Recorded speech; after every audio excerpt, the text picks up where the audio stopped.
今啊，继续要来讲花莲台东出产的稻米，名声真透。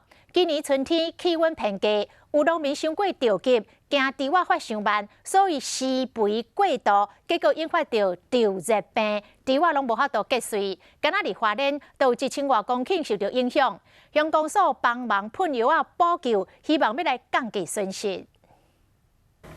伫保良大道骑脚踏车，想要甲进城有共款，伫翠绿水田中哩游览，抑过未少游客发现讲，有几啊区田拢变成咖啡色的，袂输敢若臭打去共款，叶仔拢连连。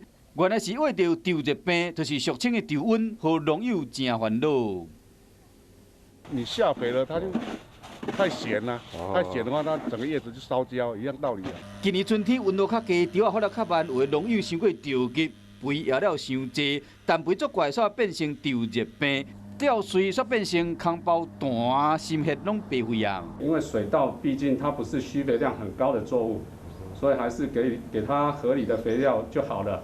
农改场1个月前就已经提出警告，爱农友注意。不过台东地区依然有几百公顷农地去为稻病，花莲出产米出名的玉米、富米，毛千几公顷面临着稻热病、稻瘟的危险。今年。